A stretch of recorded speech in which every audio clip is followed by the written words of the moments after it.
প্রিয় শিক্ষার্থী বন্ধুরা, তোমরা যারা ক্লাস 9 নবম শ্রেণীতে পড়াশোনা করছো, হাতে সময় খুবই অল্প। তোমাদের দোরগোড়ায় কোড়া নাড়ছে ফার্স্ট ইউনিট টেস্ট। এই ফার্স্ট ইউনিট টেস্টের একদম আগের মুহূর্তে তোমাদের জন্য নিয়ে চলে এলাম বাংলা বিষয়ে একটি চূড়ান্ত গুরুত্বপূর্ণ নমুনা প্রশ্নপত্র ও সাথে তার উত্তর। এই নমুনা প্রশ্নপত্রে থাকা প্রতিটা প্রশ্ন পরীক্ষার জন্য ভীষণ গুরুত্বপূর্ণ, পরীক্ষাতে আসার মতো প্রশ্ন। কাজেই তোমরা যারা বাংলা পরীক্ষাতে দুর্দান্ত রেজাল্ট করতে চাইছো, অবশ্যই এই প্রশ্নপত্রে থাকা ছোট বড় প্রতিটা প্রশ্ন খুব ভালো করে পড়ে রাখো। আর এই প্রশ্নপত্রে থাকা প্রশ্নগুলির উত্তর তোমাদেরকে আলাদাভাবে বই থেকে আর খুঁজতে হবে না, কারণ এই প্রশ্নপত্রে আমরা প্রতিটা প্রশ্নের উত্তর করে দিয়েছি। চলো প্রথম থেকে সম্পূর্ণ প্রশ্নপত্রটি উত্তর সহ দেখে নেওয়া যাক। প্রশ্নপত্রের শুরুতে রয়েছে একের দাগ, বলা হচ্ছে সঠিক উত্তরটি বেছে নিয়ে লেখো। এখানে 7টি এমসিকিউ টাইপ প্রশ্নের উত্তর লিখতে হবে। প্রতিটি প্রশ্নের মান 1 নম্বর করে, টোটাল 7 নম্বর রয়েছে। পরপর প্রতিটা প্রশ্ন উত্তর সহ দেখে নেওয়া যাক। প্রথম প্রশ্ন, সঘনে চিকুর পরে চিকুর শব্দের অর্থ কী? উত্তর হবে বিদ্যুৎ। এরপর দ্বিতীয় প্রশ্ন, খেয়া কবিতায় নদী কিসের প্রতীক? উত্তর হবে জীবনের। এরপর 1.3-এর প্রশ্ন, লোকটিকে কখনো চোখে দেখেনি কিন্তু তার সুনাম ছড়িয়েছে বহুদূর। উক্তিটি উত্তর হবে অতিথির। এরপর 1.4-এর প্রশ্ন, ধীবরের বাসস্থান ছিল? উত্তর হবে এখানে থাকা অপশান খ, শুক্রাবতারে। এই যে প্রশ্নগুলো তোমরা দেখছো, প্রতিটা প্রশ্ন কিন্তু পরীক্ষার জন্য গুরুত্বপূর্ণ রয়েছে। আর তোমাদের সুবিধার্থে আমি এই প্রশ্নগুলোর উত্তর ডিফারেন্ট কালারে চিহ্নিত করেছি যাতে তোমাদের বুঝতে সুবিধা হয়। এরপর 1.5-এর প্রশ্ন, প্রফেসর শঙ্কুর ভৃত্যের নাম হলো? উত্তর হবে বিধুশেখর। 1.6-এর প্রশ্ন, দুর্গা ধ্বনি পরিবর্তনের কোন রীতি অনুযায়ী হয়েছে? উত্তর হবে পরাগত সমীভবন। এরপর এমসিকিউ টাইপ শেষ প্রশ্ন, মধ্য স্বরাগমের অপর নাম? উত্তর হবে স্বরভক্তি। এই ছিল 1-এর দাগ থেকে এমসিকিউ টাইপ প্রশ্ন। এরপর রয়েছে প্রশ্নপত্রের 2-এর দাগ, বলা হচ্ছে কম বেশি 20 শব্দের নিচের 7টি প্রশ্নের উত্তর দাও। এখানে রয়েছে এসকিউ টাইপ প্রশ্ন। 7টি প্রশ্নের উত্তর লিখতে হবে। প্রতিটি প্রশ্নের মান 1 নম্বর করে, টোটাল 7 নম্বর রয়েছে। এখানে আমরা এসকিউ টাইপ প্রশ্নের ক্ষেত্রে প্রতিটা প্রশ্নের নিচে সেই প্রশ্নের উত্তর করে দিয়েছি, দেখে নাও। প্রথম প্রশ্ন, ধীবর বৃত্তান্ত নাটকে দ্বিতীয় রক্ষীর নাম কি? উত্তর হবে মহাকবি কালিদাসের ধীবর বৃত্তান্ত নাট্যাংশে দ্বিতীয় রক্ষীর নাম হলো সূচক। এরপর দ্বিতীয় প্রশ্ন, চারি মেঘে জল দেয় 4টি মেঘের নাম লেখো। উত্তর হবে কবি মুকুন্দরাম চক্রবর্তীর বর্ণনায় 4টি মেঘ হলো সংবর্ত, আবর্ত, পুষ্কর ও দ্রোণ। এরপর 2.3-এর প্রশ্ন, প্লেটোর দোরগোড়ায় কী লেখা ছিল বলে মাস্টারমশাই বলেছিলেন? উত্তর হবে মাস্টারমশাই বলেছিলেন প্লেটোর দোরগোড়ায় লেখা ছিল, যে জ্যামিতি জানে না তার এখানে প্রবেশ নিষেধ। 2.4-এর প্রশ্ন, ইলিয়াস অতিথিদের কি দিয়ে সেবা করত? উত্তর হবে ইলিয়াস অতিথিদের কুনিশ অর্থাৎ ঘোড়ার দুগ্ধ জাতীয় প্রাণীয় আর শেরবা দিয়ে সেবা করত। এরপর 2.5-এর প্রশ্ন, সারা রাত তবু দাঁড় টানি কবির দাঁড় টানার কারণ কি? উত্তর হবে জীবন সংগ্রাম ও এগিয়ে যাওয়ার অদম্য ইচ্ছায় কবি সারা রাত দাঁড় টানেন, যাতে তার জীবনগতি গন্তব্যে পৌঁছাতে পারে। এরপর 2.6-এর প্রশ্ন, প্লুতো স্বর কাকে বলে? উদাহরণ দাও। উত্তর হবে দূর থেকে কাউকে ডাকার সময় বা গান গাওয়ার সময় কোনো স্বরবর্ণকে দীর্ঘক্ষণ টেনে উচ্চারণ করলে তাকে প্লুতো স্বর বলে। যেমন ওরে আ, অর্থাৎ আর উচ্চারণ যে এইরকম টেনে হচ্ছে সেটাকেই প্লুতো স্বর বলছে। এরপর রয়েছে 2.7-এর প্রশ্ন, উপসর্গ ও অনুসর্গের মধ্যে একটি পার্থক্য লেখো। উত্তর হবে উপসর্গ শব্দের আগে বসে, যেমন প্রযুক্ত হার, প্রহার, কিন্তু অনুসর্গ শব্দের পরে আলাদাভাবে বসে। এরপর রয়েছে প্রশ্নপত্রের 3-এর দাগ, অর্থাৎ এসকিউ টাইপ প্রশ্ন শেষ। এরপর রয়েছে 3-এর দাগ, যেখানে বলা হচ্ছে কম বেশি 60 শব্দে নিচের যে কোনো একটি প্রশ্নের উত্তর দাও। এখানে 3 মার্কের প্রশ্ন রয়েছে, 2টি প্রশ্ন রয়েছে, 2টি প্রশ্নই পরীক্ষার জন্য গুরুত্বপূর্ণ। আমরা উত্তর করে দিয়েছি সেই প্রশ্নের ঠিক নিচে। প্রথম প্রশ্ন, বিপাকে ভবন ছাড়ি প্রজা দিল রর, প্রজাদের গৃহত্যাগের কারণ কী ছিল? উত্তর হবে কলিঙ্গ দেশে হঠাৎ আকাশ মেঘে আচ্ছন্ন হয়ে প্রচণ্ড দুর্যোগ শুরু হয়।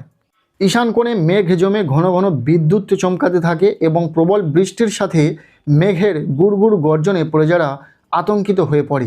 7 দিন ধরে অবিরাম বর্ষণ ও বজ্রপাতে শস্যক্ষেত নষ্ট হয় এবং ঘরবাড়ি ডুবে যাওয়ার উপক্রম হয়।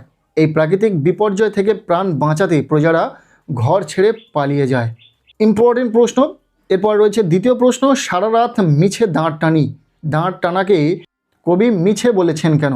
উত্তর হবে, দাঁড় টানাকে কবি মিছে বলেছেন কারণ নোংর কবিতায় কবি অজিত দত্ত জীবন তরীকে সামনের দিকে এগিয়ে নিয়ে যাওয়ার জন্য বিরামহীন দাঁড় টেনে চলেন, কিন্তু বাস্তব জীবনের মায়া ও বন্ধনরূপী নোঙর তটের কিনারে এমনভাবে আটকে আছে যে হাজার দাঁড় টেনেও নৌকাটি এক চুলো এগোতে পারে না। নোঙরের অমোঘ টানে নৌকাটি একই জায়গায় স্থির হয়ে থাকে বলে কবির মনে হয়েছে তার সারা রাতের পরিশ্রম বা দাঁড় টানা সবই মিছে বা বৃথা। এই দুটি প্রশ্ন তোমরা খুব ভালো করে দেখে রাখো। একটি প্রশ্ন কিন্তু অবশ্যই পরীক্ষাতে থাকবে, তোমাদের ফার্স্ট ইউনিট টেস্ট পরীক্ষাতে অবশ্যই হুবহু প্রশ্ন কমন পাবে। এরপর রয়েছে প্রশ্নপত্রের 4 দাগ, বলা হচ্ছে কম বেশি 60 শব্দে নিচের যে কোনো একটি প্রশ্নের উত্তর দাও। এখানে রয়েছে দুটি প্রশ্ন, 3 মার্কের, যে কোনো একটি প্রশ্নের উত্তর তোমাদেরকে লিখতে হবে। আমরা প্রতিটা প্রশ্ন উত্তর সহ দেখে নেব। প্রথম প্রশ্ন, দু চোখ দিয়ে তার আগুন ঝরছে। কার কথা বলা হয়েছে? তার দু চোখ দিয়ে আগুন ঝরছে কেন? উত্তর হবে, এখানে গল্পের প্রধান চরিত্র মাস্টারমশাইয়ের কথা বলা হয়েছে। দীর্ঘকাল পর সুকুমার যখন মাস্টারমশাইয়ের কাছে যায় এবং তার নাম করে ডাকে, তখন মাস্টারমশাই প্রথমে চিনতে পারেননি, কিন্তু সুকুমার যখন নিজের পরিচয় দেয় এবং মাস্টারমশাই বুঝতে পারেন তার এককালের ছাত্র তার জীবন কাহিনী নিয়ে গল্প লিখে টাকা রোজগার করছে, তখন অভিমানে ও উত্তেজনায় তাঁর চোখ দিয়ে আগুন ঝরছিল। এরপর রয়েছে 4.2 প্রশ্ন, ইলিয়াস কিভাবে প্রচুর সম্পত্তির মালিক হয়েছিল? উত্তর হবে, শুরুতে ইলিয়াস ধনী ছিল না। বিয়ের পর বাবার মৃত্যুর হলে সে মাত্র 7টি ঘোড়া, 2টি গরু এবং 20টি ভেড়া পায়।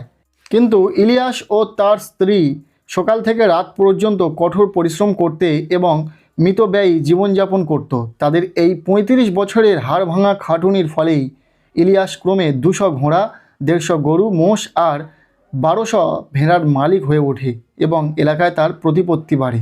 এই প্রশ্নটিও ভীষণ ইম্পর্টেন্ট একটি প্রশ্ন, খুব ভালো করে দেখে রাখবে। এরপর রয়েছে প্রশ্নপত্রে 5 দাগ, বলা হচ্ছে কম বেশি 60 শব্দে নিচের যে কোনো একটি প্রশ্নের উত্তর দাও। এখানে রয়েছে 3 মার্কের প্রশ্ন, দুটি প্রশ্ন পরীক্ষাতে রয়েছে, একটি প্রশ্নের উত্তর তোমাদেরকে লিখতে হবে। প্রথম প্রশ্ন, যার চিন্তায় সে মগ্ন সেই ব্যক্তি শকুন্তলাকে ভুলে যাবেন। বক্তাকে তার এমন উক্তির কারণ কি? উদ্ধৃত অংশটির বক্তা হলেন অভিশাপ প্রদানকারী ঋষি দুর্বাসা। শকুন্তলা যখন পতি চিন্তায় মগ্ন ছিলেন তখন অতিথি হিসাবে ঋষি দুর্বাসা সেখানে উপস্থিত হন, কিন্তু মগ্ন থাকায় শকুন্তলা তাকে লক্ষ্য করেননি বা যথাযথ অভ্যর্থনা জানাননি। অতিথির প্রতি এই অবমাননায় ক্রুদ্ধ হয়ে ঋষি অভিশাপ দেন যে যার কথা ভাবতে গিয়ে শকুন্তলা ঋষিকে উপেক্ষা করেছেন সেই ব্যক্তি তাকে ভুলে যাবেন। ভীষণ ইম্পর্টেন্ট প্রশ্ন, আর যেহেতু আমরা 3 মার্কের বড় প্রশ্নের ক্ষেত্রেও উত্তর এখানে শেয়ার করছি, তোমরা উত্তর সহ প্রতিটা প্রশ্ন খুব ভালো করে দেখে রাখো, এতেই তোমাদের কিন্তু পরীক্ষাতে তোমরা প্রশ্ন এলে লিখতে পারবে। এছাড়াও তোমরা ভিডিও পজ করে করে এই প্রশ্নগুলো পড়ে নিতে পারো, যেহেতু তোমাদের পাঠ্য বই খুলে আর কোনোভাবে এই প্রশ্নগুলো খুঁজতে হবে না, এখানে আমরা উত্তর করে দিয়েছি। এরপর রয়েছে 5.2 দাগ, বলা হচ্ছে কিভাবে এই আংটি আমার কাছে এলো তা বললাম। বক্তাকে কিভাবে বক্তা আংটিটা পেয়েছিল? উত্তর হবে, উদ্ধৃত অংশটির বক্তা হলেন ধীবর অর্থাৎ জেলে।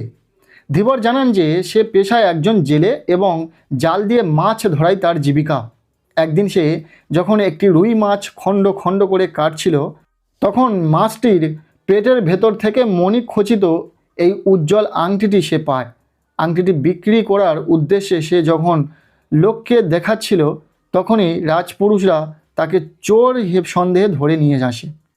এরপর রয়েছে প্রশ্নপত্রের 6 দাগ, বলা হচ্ছে কম বেশি 60 শব্দের নিচের যে কোনো একটি প্রশ্নের উত্তর দাও। এখানে রয়েছে প্রফেসর শঙ্কুর ডায়েরি থেকে প্রশ্ন, দুটি প্রশ্ন পরীক্ষাতে থাকবে, একটি প্রশ্নের উত্তর তোমাদেরকে লিখতে হবে। প্রশ্নের মান 3। আমরা এখানেও উত্তর করে দিয়েছি, প্রশ্নের ঠিক নিচে এই প্রশ্নের উত্তর তোমরা পেয়ে যাবে। প্রথম প্রশ্ন, আজ দিনের শুরুতেই একটা বৃষ্টি কাণ্ড হয়ে গেল। কোন দিনের কথা বলা হয়েছে? কাণ্ডটির পরিচয় দাও। উত্তর হবে, সত্যজিৎ রায়ের প্রফেসর শঙ্কুর ডায়েরির কথা অনুযায়ী মহাকাশ যাত্রার দিন সকালের ঘটনার কথা বলা হয়েছে। প্রফেসর শঙ্কুর মহাকাশ যাত্রার দিন সকালে তার অত্যন্ত প্রিয় বিড়াল নিউটন তার তৈরি করা মাছের বড়ি খেয়ে ফেলেছিল।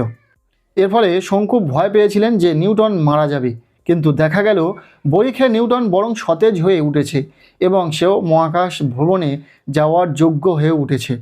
অত্যন্ত ইম্পর্টেন্ট প্রশ্ন, ওর থেকেও বেশ ইম্পর্টেন্ট এই দ্বিতীয় প্রশ্নটি। টাফায় প্রফেসর শঙ্কুর অভিজ্ঞতা সংক্ষেপে বর্ণনা করো। এই প্রশ্নটি কিন্তু ভীষণ ইম্পর্টেন্ট। তোমাদের পরীক্ষাতে এই দুটি প্রশ্নের মধ্যে একটি প্রশ্ন অবশ্যই থাকবে, দেখে নিও। উত্তর হবে টাফা গ্রহে পৌঁছে প্রফেসর শঙ্কু দেখেন সেটি পৃথিবীর তুলনায় অনেক বেশি উন্নত ও অদ্ভুত। সেখানকার প্রাণীরা আকারে ছোট, কিন্তু তাদের মস্তক বিশাল, যা তাদের উচ্চ বুদ্ধিমত্তার পরিচয় দেয়। টাফাবাসীরা অত্যন্ত শান্ত প্রকৃতির এবং তাদের কোনো কৃত্রিম অভাব বা হিংসা নেই। সেখানে কোনো গাছপালা না থাকলেও এক ধরনের স্বচ্ছ খনিজ পদার্থের অস্তিত্ব ছিল, যা থেকে অদ্ভুত আলো বিচ্ছুরিত হতো। এই গ্রহের পরিবেশ শঙ্কুর কাছে বিস্ময়কর মনে হয়েছিল। এই দুটি প্রশ্ন তোমরা খুব ভালো করে পড়ো প্রফেসর শঙ্কুর ডায়েরি থেকে। এখান থেকে কিন্তু প্রশ্ন অবশ্যই পরীক্ষাতে থাকবে। এই দুটি প্রশ্নের মধ্যে থেকে একটি প্রশ্ন পরীক্ষাতে পাবে। এরপর রয়েছে প্রশ্নপত্রে 7-এর দাগ। বলা হচ্ছে কম বেশি 150 শব্দে নিচের যে কোনো একটি প্রশ্নের উত্তর দাও। এখানে রয়েছে দুটি প্রশ্ন, যে কোনো একটি প্রশ্নের উত্তর লিখতে হবে। প্রশ্নের মান 5 নম্বর। কবিতা থেকে এই দুটি প্রশ্নই তোমরা খুব ভালো করে পড়বে।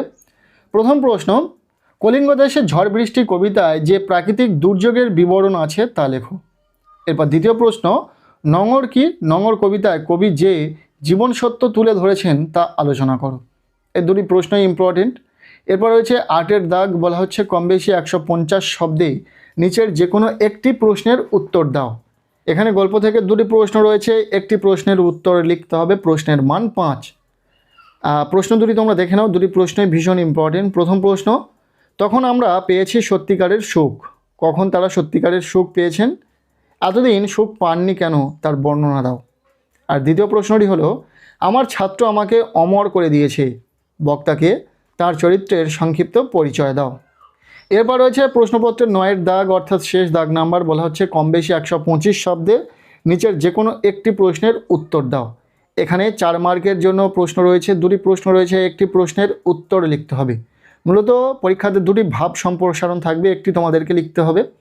এখানে যে দুটি ভাব সম্প্রসারণ রয়েছে, প্রথম, অন্যায় যে করে আর অন্যায় যে সহে, তব ঘৃণা যেন তারে তৃণ সমদয়ে। আর দ্বিতীয় রয়েছে ভাব সম্প্রসারণ, জীবে প্রেম করে যেই জন সেই জন সেবিছে ঈশ্বর। এই দুটি ভাব সম্প্রসারণ তোমরা দেখে রাখবে। ব্যাস, এই ছিল ক্লাস 9-এর বাংলা বিষয়ে ফার্স্ট ইউনিট টেস্টের একটি মডেল কোশ্চেন পেপার। এই প্রশ্নপত্রে থাকা প্রতিটা প্রশ্ন, ছোট বড় প্রতিটা প্রশ্ন তোমরা খুব ভালো করে পড়ে নাও। এখান থেকে প্রশ্ন হুবহু পরীক্ষাতে কমন থাকবে, মিলিয়ে নিও। আজকের এই ভিডিওটি কেমন লাগলো অবশ্যই জানিও। ভিডিওটি ভালো লেগে থাকলে লাইক করে দাও, চ্যানেলে নতুন হলে চ্যানেলটিকে সাবস্ক্রাইব করে রাখো, আর পারলে ভিডিওটি বন্ধুদের সাথে প্রচুর শেয়ার করে দাও। প্রত্যেকের বাংলা পরীক্ষা খুব ভালো হোক, সবার জন্য শুভ কামনা রইল।